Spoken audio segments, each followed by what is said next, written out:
Hello guys. Hello guys, देखते हैं दूसरे लेकर हमारा नाम मैं हूं मानी मैं हूं जानी और इस चैनल का नाम है मानी जानी रिएक्शन। और आज हम जिस वीडियो पे रिएक्ट करने वाली है वो है जी अवैसी साहब की। आज वो किसी तारों के मुताज नहीं है जी। क्या बात है जी। तो ये इनकी न्यू वीडियो आई है 2024 की आपकी अदालत में। तो देखते हैं आपकी अदालत में क्या कह रहे हैं और लोगों को किन सवालों के क्या जवाब दे रहे हैं। बहुत अच्छा प्रोग्राम है जी। तो शुरू करते हैं। उससे पहले हमारे चैनल को सब्सक्राइब करें, लाइक करें, बेल आइकन प्रेस करें ताकि आने वाली वीडियो आप तक पहुंचते रहे। इंस्टाग्राम फॉलो करें। शुरू करते हैं। आप अपनी तकरीरों में सभाओं में कहते हैं कि मुसलमान ही मुसलमान का दुश्मन बन रहा है और हमें इनमें कुछ छुपे लोगों को पहचानना चाहिए। तो सर, आपको क्या लगता है कि जो कौम के लोग हैं वो ये बात आपकी पसंद करेंगे और आपके साथ आना चाहेंगे? करबला के मैदान में इमाम हुसैन को शहीद करने वाले मुसलमान थे। करबला के मैदान में इमाम हुसैन के साथ नमाज साथ पढ़ते थे और नमाज पढ़ने के बाद तलवार उठाने वाले मुसलमान थे। करबला के मैदान में रसूलुल्लाह सल्लल्लाहु अलैहि वसल्लम की औलाद को शहीद करने वाले मुसलमान थे। टीपू सुल्तान को, सिराजुद्दौला को धोखा देने वाले मुसलमान थे। तो मुसलमान तारीख रही है मीर जाफ़र मीर सादिक की, जो आज भी हैं। मैं ये बता रहा था। गद्दार। जैसा हमने अभी देखा, आपको शायरी का कितना शौक है। आपकी तकबीरों में भी हम देखते हैं कि आप अपनी बात को शायरी के थ्रू लोगों तक पहुंचाना चाहते हैं। तो मैं चाहती हूं कि आप बताएं कि आज जो हमारे देश के हालात हैं उस पर आप क्या शायरी अर्ज करना चाहेंगे। इखलाक का जलता हुआ घर देख रहा हूँ, देखा नहीं जाता मगर देख रहा हूँ। हाय हाय वैसी साहब, क्या बात है यार। पहले तो आपने हमारी सही तारीफ कह है रहे और हैं। आपकी भी तारीफ है कि हम सब उल्टे हाथ में घड़ी पहनते हैं और लोग कहते हैं कि मुसलमान उल्टे होते हैं, जबकि आपने सीधे हाथ में घड़ी पहनी है। तो उल्टे में तो हमने पहनी है। खैर, और दूसरी मैं बात उल्टा तो नहीं हो गया ना। नहीं, आप सीधे में पहने, हम उल्टे में पहने। और दूसरी बात सर, सब जैसे कहते हैं कि आरएसएस, बीजेपी, आपने भी कहा कि ये सब अखंड भारत की, हिंदुत्व की बहुत ज़्यादा उसके आज उसमें है, तो वो अखंड भारत के फेवर में हैं। तो आज 17% हमारे मुस्लिम भाई हैं यहाँ पे। तो अखंड भारत वो चाहते हैं, तो आप भी क्या चाहते हैं? मैं तो चाहूँगा कि हमारा भी पंजाब वहाँ से आ जाए, अखंड भारत बने, हमारे मुस्लिम भाई भी वहाँ से आ जाए। भाई साहब, तो हमारे मुस्लिम भाई वहाँ से आएंगे तो आपके ही सपोर्टर बढ़ेंगे। ओवैसी साहब का नारा और बढ़ेगा, आपका नाम और बढ़ेगा। देखा आपने, अखंड भारत के लिए मैं तैयार हूँ। पूरा बांग्लादेश ले लीजिए आप, जी पूरा पाकिस्तान ले लीजिए, आधा अफगानिस्तान ले लीजिए, आधा बर्मा ले लीजिए, थोड़ा भूटान ले लीजिए, जी पूरा नेपाल ले लीजिए। मगर सबसे पहले मोदी जी को चाहिए कि पहले पीओके ले लीजिए। आप चीन को भगाइए। सर, जब पूरा पाकिस्तान ही आ जाएगा तो छोटा पीओके तो महर में ही आ जाएगा। पूरा पाकिस्तान आ जाएगा तो पीओके तो महर में ही आ जाएगा। ले लीजिए ना, कौन रोक रहा है भाई? आप भी सपोर्ट करिए ना सर। अरे मैं सपोर्ट कर रहा हूँ। 17% तो मांग रहे हैं, आप भी लिख मांगिए। के दूं क्या मैं? बोलिए आप। जी जी क्या बोलूं?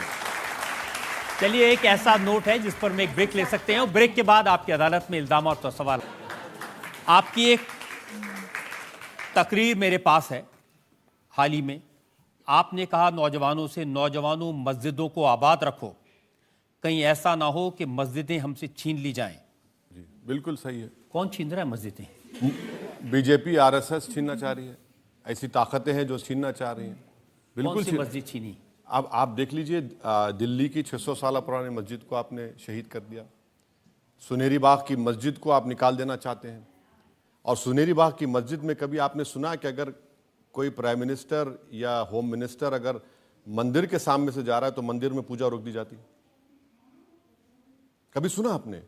सुनेरी बाग की मस्जिद में जब कभी प्राइम मिनिस्टर का काफिला जाता है, मूवमेंट, जिसको मूवमेंट बोलते हैं, नमाज नहीं होती उस वक्त में सुनेरी बाग में? क्यों नहीं होती भाई? आप पूछ लीजिए, मेरी बात की यकीन मत करिए। आप जाइए वहां के इमाम साहब से, लोगों से पूछ लीजिए।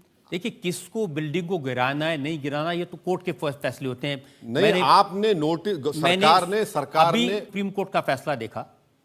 चेन्नई में सरकारी जमीन पर अवैध दरअसल बताने के लिए, जो रिलीजियस प्लेसेस हटाने के लिए ऑर्डर दिया है। चेन्नई में कोयम्बेडू मस्जिद है, उसके केस में सुप्रीम कोर्ट ने ऑर्डर दिया है कि ऐसे सभी जो धर्म स्थल हैं, चाहे वो चर्च हो, चाहे वो मस्जिद हो, चाहे वो मंदिर हो, उन सबको हटाना चाहिए। सर, कोर्ट के ऑर्डर की हम बात नहीं कर रहे हैं। हम गवर्नमेंट के एडमिनिस्ट्रेटिव ऑर्डर की बुनियाद पर, जिसको कोर्ट ने नहीं कहा था, आपने उस 600 साल पुरानी मस्जिद को और खबरस्तान को आपने शहीद कर दिया। और ऐसा कोई दिन नहीं जाता जहां पर बीजेपी आरएसएस की तरफ से बोला नहीं जाता कि हम भारत में ऐसे इतने हजारों मसाजिद हैं, उसको हम लेकर रहेंगे। खुला कहते हैं वो लोग। तो आप भी तो खुला कहते हैं पार्लियामेंट में बाबरी मस्जिद जिंदाबाद, हाँ बाबरी बिल्कुल, मस्जिद। मैं अभी कह दूंगा जिंदाबाद बाबरी मस्जिद। गुनाह क्या है सर? फ्रीडम ऑफ एक्सप्रेशन है मेरा ये। अगर मैं भारत की पार्लियामेंट में नहीं कहूंगा तो कहाँ कहूंगा? मोदी जी जिंदाबाद बोल सकते तो बाबरी मस्जिद जिंदाबाद बोले क्या गुनाह है? कोई वाह वाह वाह। मैं कह रहा हूं कि इस्लामिक धर्म के लिहाज से जिस जगह मस्जिद बन जाती है वो जब तक दुनिया अल्लाह कायम रहेगा मस्जिद ही रहेगी। आप उसको तोड़ दें या कुछ करें, मैंने कहा वो मस्जिद है, मस्जिद रहेगी, इसमें प्रोवोकेशन कहाँ है? और बाबरी मस्जिद एक केस स्टडी है कि किस तरीके से मस्जिद को छीना जा सकता है, उसको हमको समझना है। हमने एक मस्जिद को खोया है इन तमाम पॉलिटिकल पार्टीज के बातों में आकर। सुप्रीम कोर्ट को जाकर बीजेपी ने कहा था कि हम हाथ नहीं लगाएंगे और मस्जिद को आपने तोड़ दिया। सुप्रीम कोर्ट अब तक कंटेम्प्ट पिटीशन नहीं सुना और क्रिमिनल कोर्ट में कोर्ट ने फाइंड किया कि कोई भी कन्विक्ट नहीं हुआ उसमें, कोई कन्विक्ट नहीं हुआ उसमें। और खुद पार्लियामेंट में ये एकनाथ शिंदे के जो पार्टी लीडर हैं वो नरसिम्हा राव की तारीफ में कह रहे थे कि जब बाबरी मस्जिद को तोड़ा जा रहा था तो पीवी नरसिम्हा राव ने कहा कि मैं पूजा कर रहा हूं, मुझे डिस्टर्ब मत करो। उन्होंने कहा, मैंने नहीं कहा ये। आप बताइए फिर क्या है ये? फिर देखिए सुप्रीम कोर्ट का हाँ, फैसला ये है क्या और है? आप कहते हैं कि मक्कारी से बाबरी मस्जिद ले ली। सुप्रीम कोर्ट का फैसला जो है ना, अगर आप पूरा फैसला पढ़ेंगे सर तो उसमें फैसले में सुप्रीम कोर्ट ने कहा कि मंदिर को तोड़कर मस्जिद नहीं बनाई गई। सुप्रीम कोर्ट ने एएसआई की सर्वे की रिपोर्ट को नकार दिया। सुप्रीम कोर्ट ने जो फैसला दिया हम उसको जो गलत मानते हैं, इसलिए कि सुप्रीम कोर्ट ने फेथ की बुनियाद पर दे दिया, फेथ की बुनियाद पर दिया। अब अगर फेथ की बुनियाद पर आप दे देंगे तो फिर उसका कोई रोक टोक ही नहीं है। अब वैसे साहब हो गया ना, अरे फैसला हो गया, वहां पर इतना भव्य राम मंदिर बन गया, लाखों लोग वहां जा रहे हैं, अब छोड़िए उसको, कहाँ उसमें। यही बात आप उन यहूदियों से कहिए जिसको हिटलर ने 60 लाख यहूदियों को गैस के चेंबर में डालकर मार दिया था। वो 1930s की दास्तान को 2024 तक बोलेंगे। मैं भी बाबरी मस्जिद की दास्तान को मेरे मरने से पहले मेरे औलाद को बोलूंगा कि तुम भी बोलते रहना, क्योंकि जिस तरीके से मस्जिद को छीना गया उस तरीके से हम दोबारा मस्जिद को नहीं खोना चाहेंगे।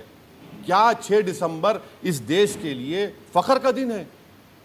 बताइए, अगर 6 दिसंबर नहीं होता तो सुप्रीम कोर्ट का जजमेंट क्या ये आता? तो पार्लियामेंट ने कहा कि 22 जनवरी फख्र का दिन है, उस दिन राम मंदिर बना। वही तो हम कह रहे हैं। अच्छा किया आपने, 17 दिसंबर 1992 को पार्लियामेंट ने बाबरी मस्जिद डिमोलिशन को कंडेम किया और रेजोल्यूशन में आरएसएस, विश्व हिंदू परिषद, बजरंग दल का को कंडेम किया और कहा कि ये काला दिन है।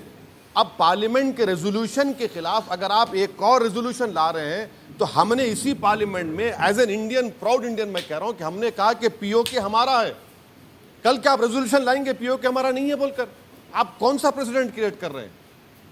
ये तो गलत है ना, बिल्कुल बिल्कुल गलत है ये। अब तो ज्ञानवापी मस्जिद को लेकर हाई कोर्ट ने ऑर्डर दिया है कि वहाँ खाने में पूजा होती थी और 1993 में जो पूजा बंद की थी वो गलत था, वहाँ पूजा कंटिन्यू होनी चाहिए। अब इसकी क्रोनोलॉजी समझिए। इसका मैं आपका एक एग्जांपल दे रहा हूँ आप लोगों को समझाने के लिए। 29 और 30 दिसंबर के दरमियान में 49 में बाबरी मस्जिद में मूर्तियां रख दी गई, नंबर 1। हाँ, फिर नायर साहब ने उसको लॉक डाल दिया, नंबर 2। नायर साहब उसके जनसंघ के एमपी बन गए। आपने 6 दिसंबर को तोड़ दिया और तोड़ने वालों को आपने जगह दे दी।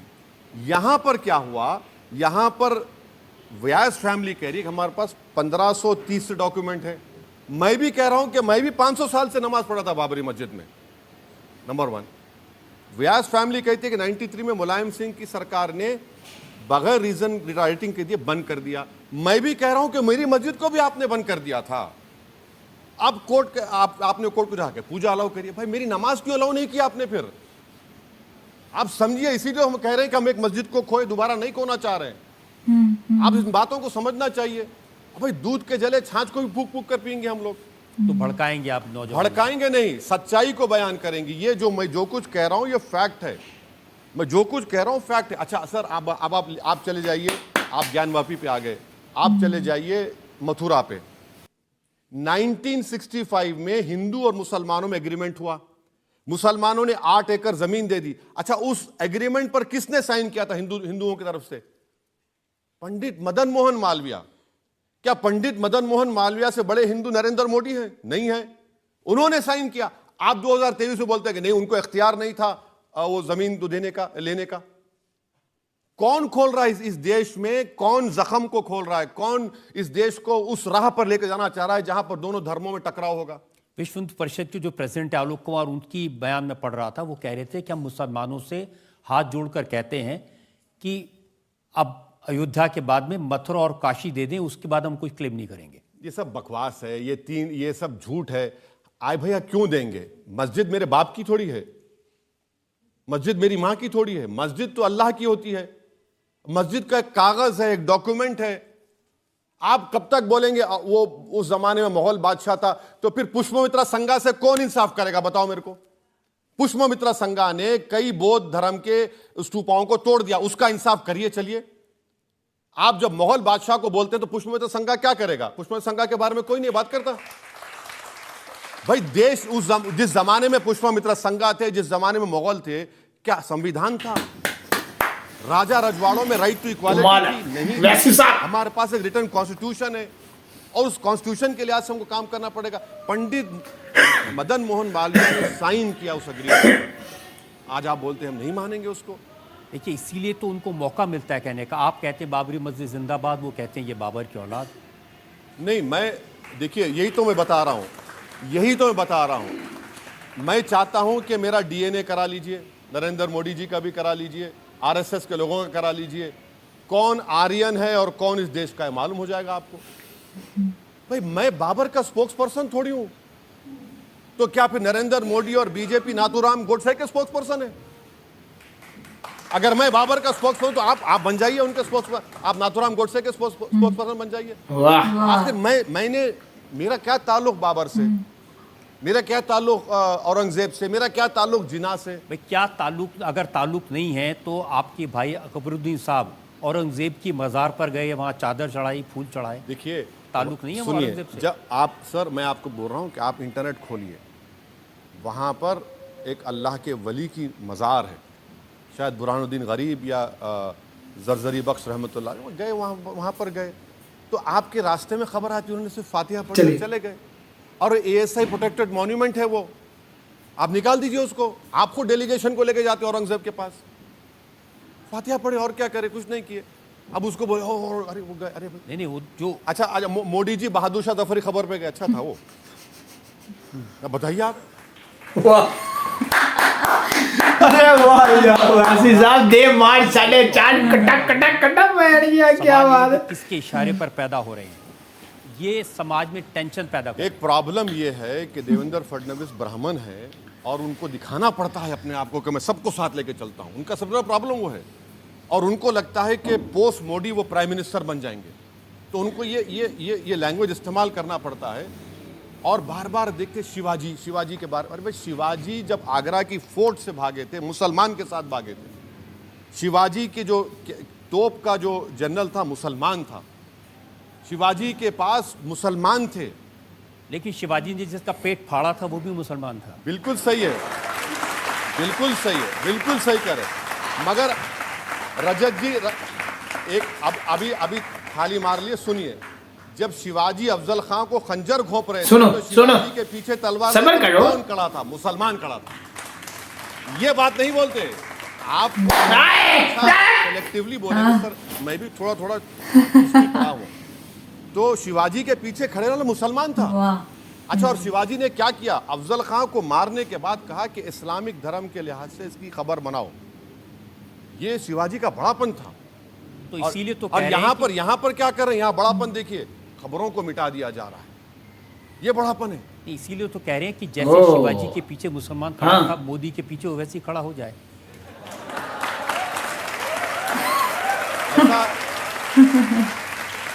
सब झगड़ा खत्म हो जाएगा। मैं देखिए, एक बात सुनिए, समंदर के दो किनारे कभी एक नहीं हो सकते।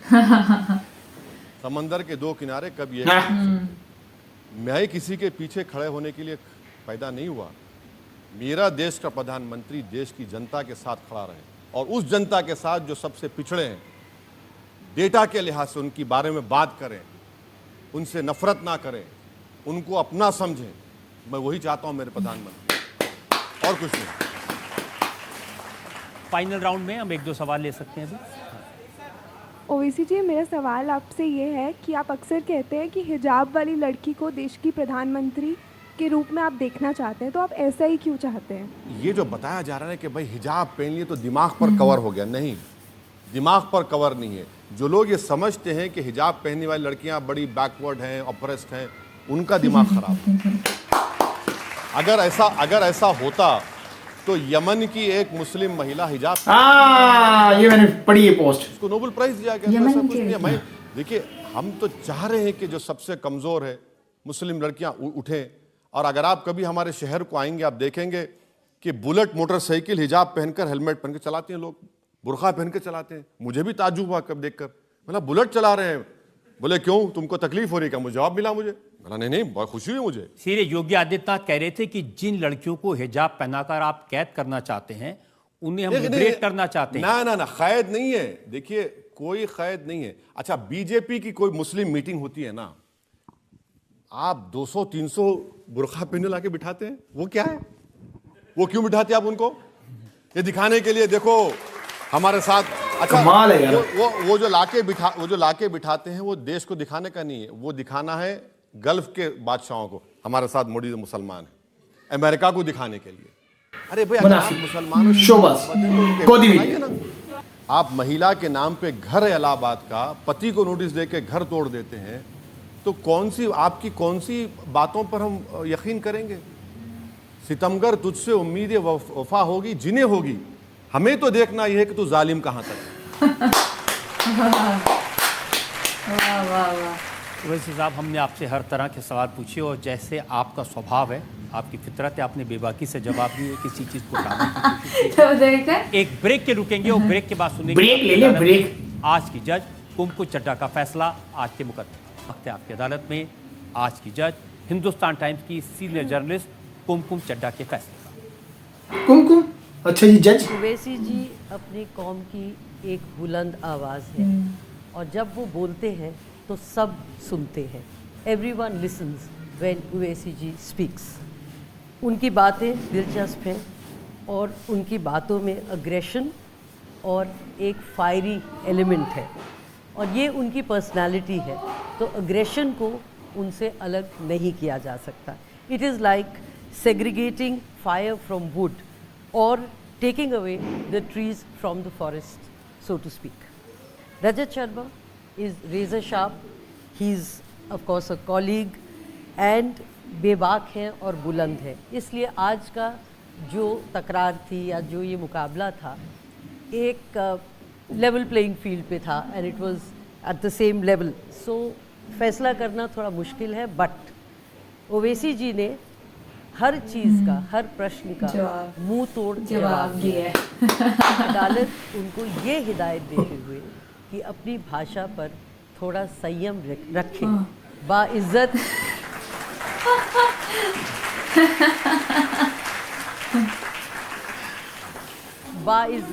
बरी करें। इस उम्मीद के साथ, इस यकीन के साथ कि असदुद्दीन ओवैसी इसी तरह से लोगों की सेवा करते रहेंगे, पब्लिक लाइफ में जो ज़रूरी मुद्दे हैं उनको उठाते रहेंगे और बुलंदियों पर पहुंचेंगे। आज का मुकदमा यही ख़त्म करते हैं। अगले हफ्ते आपसे मुलाकात होगी एक नई। जितनी तारीफ की जाए भाईजान कम है, जितनी तारीफ की जाए कम है भाईजान। बात ये है असदुल्लाह वैसी भी माशाल्लाह कमाल है। फिर जो से अदालत वाले ये जो से प्रोग्राम है, मेरे ख्याल से पहले इतना हमने इतना फोकस से इसका रिएक्शन नहीं दिया, मगर यार ये बहुत अच्छा प्रोग्राम क्वेश्चन दिए उन्होंने भी, बातों को लगा के क्वेश्चन किया, हर क्वेश्चन का ऐसा जवाब दिया असदुल्लाह ओवैसी ने। इनकी हाजिर दिमागी कह लें, दनाई कह लें, हिकमत अमली कह लें, अक्लमंदी कह लें, जो भी कह लें, मगर नॉलेज और रिस्पेक्टेबल और कमाल के जवाब वो देख ले। वो उन्होंने मुझे एक बड़ी हैरानगी, वो जो सर उन्होंने कहा कि इनके वो समझार बता रहे थे, उन्होंने एक को छुरा मारा, वो पहले ताड़ियां मार रहे हैं। उन्होंने बोला कि उनके पीछे भी एक मुसलमान खड़ा था। फिर उन्होंने देखे, वो बताई, उन्होंने ये भी बात है कि हिस्ट्री देख लें कि जो से हजरत इमाम हुसैन को शहीद करने वाले ये मुसलमान थे, मतलब कि मुसलमान, टीपू सुल्तान को जो सो मरवाया ये मुसलमान। बात ये है कि भीड़ में कोई भाई बुरे भी होते हैं। देखो अभी जो से पाकिस्तान है, जाहिर सी बात है वो भी मुसलमान है और हम भी पाकिस्तानी है, मुसलमान भी है। दुख होते हैं पैसे की खातिर मुल्क का नाम रोशन बदनाम करना, यानी अपने को मार देना। अब आप लोगों ने वो टीपू का सुना होगा, वो ट्रैको वाले का शायद वाकया बड़ा, सर्च कर लेना कि वो उसकी चौथी जो सी नस्ल है वो कत्ल हो गई है दुश्मनी के नजर। मगर ये बंदा पढ़कर आया था, बहुत अच्छा नौजवान था, मगर नौजवान जो उसका जिगरी यार था उसने इसको मरवा दिया। किसकी नौबत? पैसों की खातिर।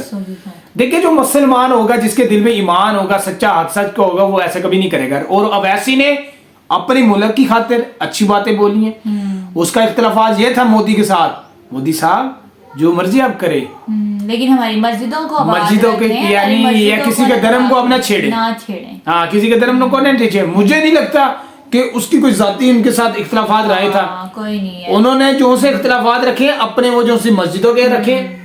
कुछ अभी ये जो से इनके जो से पार्टी के हैं गोगी मीडिया, गोदी, उनकी वो जो सी मस्जिद के बाहर ये वो हला वला खराबा वगैरह करते हैं। और उन्होंने इनका एक मुनाफिकाना चेहरा भी उतारा है। वो किस तरह?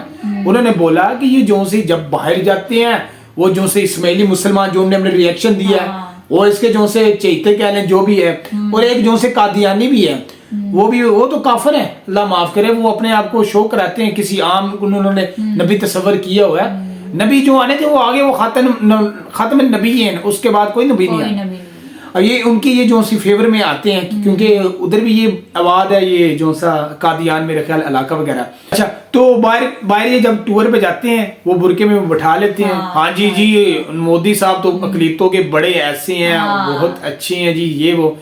वैसे साहब ने बोला कि जो से भाई हमारी जो सी पढ़ी हुई है बहनें बेटियां, उनको तो जॉब्स उनको तो तब तो आप नहीं देते वो जॉब्स वगैरह, तो ये फिर मुनाफिकाना कहाँ?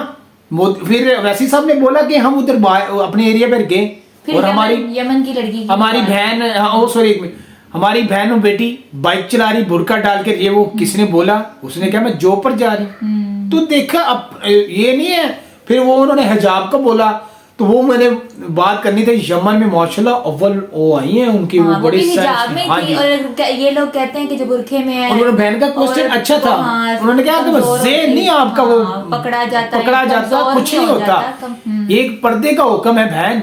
वो ये जैसा देख ले ये सेव के लिए ही है, सेफ्टी है, हाँ सेव के लिए है। और आज के इधर मुसलमानों में भी जो गलत है वो ये है कि जो बगैरती जो कर लेती हैं उसके बाद वो बुरका ढाल लेती हैं। तो यार ये अब जो सा बहुत ईमान बचाना बहुत मुश्किल हो गया। और वैसे सब को दाद देते हैं यार। जनता ने सवाल पूछे माशाल्लाह रिस्पेक्टेबल जवाब दिए, अच्छे जवाब दिए। और ऐसा वैसा मुझे तो उनकी तकरीर में कुछ ऐसा नफरतपन नजर नहीं आया। और अपने हक के लिए, अपने मुसलमानों के लिए बोले, सही बोले। और फितरत वो लेवल का उन्होंने जवाब दिए यार माशाल्लाह। और वो जो सी जज सलमा थी तो उन्होंने तो लास्ट में कह ही दिया जरा अपनी लहजे पर जरा क्या होता है, मगर वाह जिस पर इस वैसे साहब मुस्कुराए। तो भाई अब देखिए यार, अब पाकिस्तानी थोड़ा सा मैं अपना दर्द शेयर करता जाऊँ जैसे उन्होंने कहा, जैसे मैं अपने दर्द शेयर कर लूँ एक मिनट। अभी प्याज लेकर आया 240 रुपए किलो। अब इंडिया का यहाँ से हमारे के साथ लिंक होता तो ये प्याज 40 रुपए किलो मिले। तो वही उन्होंने कहा है ना, अखंड भारत बनाना चाहते हो। एक वो बंदे ने सवाल किया था, अखंड भारत बनाना चाहते, तो वो कहते हैं मैं तो चाहता हूँ बनाओ भारत, वो अपने पीओ को भी ले आओ, पीओ के इस पाकिस्तान को भी ले आओ। वो जब कहा था मतलब कि भारत बनाए, लेकिन मुसलमानों का उनसे उनका हक ना छीने, मुसलमानों को भी हक दे, ये जो भारतीय हैं उनको भी उनका हक दे। मतलब कि मिलजुल कर रहे हैं, नफरतें ना बांटे, प्यार मोहब्बत बांटे। भाई ये देख ले, हिटलर ने जो यहूदियों के साथ किया था, तो किसी ने हिटलर से पूछा था कि इतनों को चंद को तुमने क्यों छोड़ दिया? उसने कहा कि फिर दुनिया को पता क्यों चले, कैसे चलेगा कि हिटलर ने इन नस्ल को, इन बेगैरत नस्ल को क्यों मारा। वाकई ये इतने कोई हरामी के पिल्ले हैं, यकीन मानो। हमारा तो इस्लाम कहता है कि अगर आपकी जंग हो, जो भी हो, जंग हो जाती है, उनके पक्की पकाई जो सी फसलें होती हैं वो तबाह बर्बाद नहीं करनी, बच्चों को कुछ नहीं करना, औरतों को कुछ नहीं करना, यानी जो से बुजुर्ग हैं ये वो जो आपके साथ लड़े उनके साथ आपकी फाइट है, बाकी नहीं। अब ये छोटे छोटे मासूम बच्चे, अब इंडिया वाले तो ये जो से हैं, यकीन मानिए ये तो ऐसे कमेंट देंगे दुख होगा। पर एक बंदा वीडियो दिखा रहा है ऐसी छोटी बाहर के यूरोप कंट्री में ना, तो उनका इतने उनके दिल आंखों से आंसू आ गए, दिलों से इतने वो रोए यार कि क्या कर रहे हो यार, बच्चों के साथ तुम कर रहे हो, और जो तुम कह रहे हो कि जो हंसता है तमाशा करता है, फिर तुम कहते हो तुम पर कुछ नहीं होगा। ये भाई आप लोगों की भूल है, अल्लाह तौबा करें, और इस तरह नहीं गलत के साथ गलत बोलना चाहिए, उसका साथ नहीं देना चाहिए। पर ये है कि भाई पूरी दुनिया जो से तमाशा देख रही है, और इधर पाकिस्तान का भी भाई देखो अब वो बात उनकी वैसी ने, जाहिर सी बात है मुसलमानों के हक में तो बोलेंगे, जैसे मोदी अब अपनी इंडिया के हक में बोलता है। इंडिया में जो मुस्लिम्स है ना, वैसे मुसलमानों को जो ना वोट जो देना चाहिए सीधा वैसी को ही देना चाहिए कि मेरा भी वोट है वैसी के साथ। वैसी की दे। अगर प्राइम मिनिस्टर मोदी बनते हैं तो जो मोदी है वो सिर्फ इंडिया, वो अपने कंट्री को ही मतलब कि आगे लेकर जाएंगे, और जो अवैसी साहब हैं वो दोनों को ही लेके जाएंगे। मुसलमानों को भी उनका हक मिलेगा और ये भारतीयों को भी उनका हक मिलेगा, मुझे जैसे लगता है। और इंडिया वाले, मैंने प्राइम मिनिस्टर मोदी को देखा, वो ज्यादातर ना अपने मंदिरों को आबाद करने में लगे हुए हैं, और मस्जिदों को इतनी, अब जो उन्होंने बात की बाबरी मस्जिद की, देखा जाए तो गलत ही हुआ है, वो वहाँ पे उन्होंने मंदिर बना लिया है। तो पीएम मोदी क्या चाहते हैं कि वहाँ पे हम एक भारतीय निज़ाम कायम हो जाए। पीएम मोदी सिर्फ चाहते हैं कि हमारा भारत का निज़ाम कायम हो और मुसलमान आहिस्ता आहिस्ता ख़त्म हो जाए, उनका ये है। तो मुझे क्योंकि पहले हम नरेंद्र मोदी साहब को बड़ा अच्छा जानते थे, पर अब ये जो सी है, क्योंकि वो क्योंकि ना हम उनकी मीडिया, वो गोंदी मीडिया जो सा कहते हैं, उसको देख कर, पर अब लोगों को कमेंट आए, लोगों की राय आए, फिर हमने उनको परखा, तो यार ये जो से दो चेहरे होते हैं ना, दो कश्तियों में सवार, ये हमेशा इंसान गलत ही होता है। ये प्राइम मिनिस्टर मोदी के वाकई दो चेहरे हैं, वो अपने लिए बस अपनी आवाम के लिए लगे हुए हैं, अपनी आवाम के लिए अच्छा कर रहे हैं, इसीलिए अब उनकी आवाम उनसे खुश है।